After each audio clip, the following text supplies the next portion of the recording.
Hi, I'm Jessica Marksbury for Golf.com here in New York City with Adam Scott, and we are going to enjoy a round of Sapporo beer together. Yay, yeah. Cheers. Cheers. All right, we're gonna pop the tops and everything right on camera.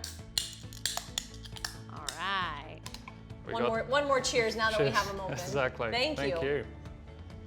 I gave you a choice of what to drink. We decided on beer, and then we went with Japanese beer. So talk to me a little bit about your affinity for Japanese beer. Well, I thought it might be a bit of a stretch to find an Aussie beer on call last minute in New York, but as I've gotten older, I've also found a taste for beer. I didn't really like it much when I was younger.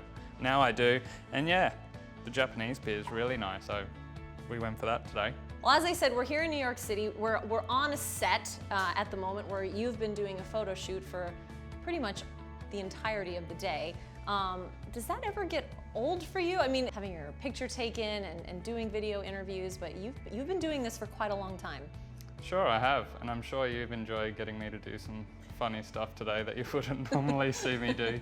I think it's a fun part of the job. I don't do lots of it, so when I do it, it's enjoyable. It shows a little bit of a different side of the golfers when they do this, so hopefully everyone will enjoy that. So you maintain a couple of residences around the world. Obviously you have ties in Australia, you're in Switzerland, you're in the Bahamas, and then you're around the United States on the PGA Tour. So how did you decide where to kind of create your home bases? Because I would say you chose pretty well, personally. Somehow, yeah. Well, obviously I like spending time in Australia when I can, but that's not so easy when you're playing most of your golf in the Northern Hemisphere. It's a long way to travel back, and this wears on you after a while. And as I played the PGA Tour more and more, and then eventually now basing on the PGA Tour as my main tour, I had to move more towards the States, and timing worked out, and I just ended up in the Bahamas.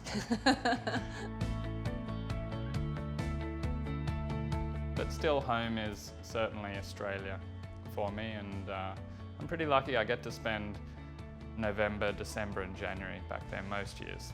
Well, you have had an exceptionally long career even at this point, although you would still be considered, in my mind, one of the young guys on tour. Well, thank you. You must feel sometimes like one of the old guys, given the youth just coming up these days. I definitely do now. It's horrible because I've hit that point where I played with John Rahm a couple of weeks ago, and he was telling me how he was in high school when I won the Masters or something. It wasn't that long ago.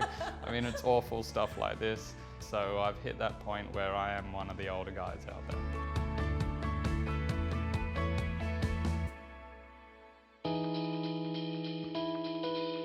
Does it seem harder to win now than it was at the beginning of your career? I mean, I know winning a PGA Tour event is no easy task no matter what, but people love to talk about the fact that there just seems like there's so many guys that are capable of winning each week now, more so than ever before.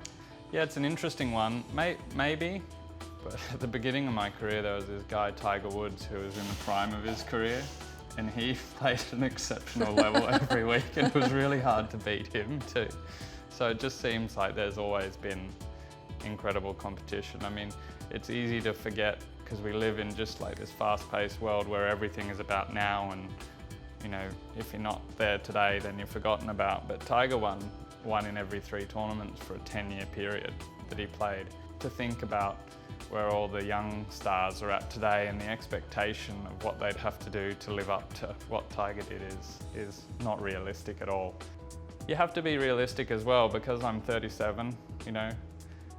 If I said I've got 5 more years to perform at the top level, I think that'd be fair to say. If you look at the way it's trending, it's getting harder and harder for over 40s to consistently compete at the top level. Of course, there are always exceptions. Hopefully I'll fit in that category, but you know, I really look at it as a 5-year window now for me to achieve everything I want and win all the tournaments I want and get what I want out of the game. And that's not really a long time, so I better get cracking on that. But it's inspiring to watch where these young guys are pushing it. And I think seeing Sergio win a major as one of the older guys this year, to not let the young guys take them all, was inspiring. And I think that'll push guys like myself and other older guys along to show these young guys that it's not all going to be their way. Yeah. Well, cheers to that, Thank you. Adam. Thank you, Yeah, and cheers thank to you your very growing much. family. Thank you very much. And Wonderful you to have too. around with you. Thanks. Thank you so much. No worries.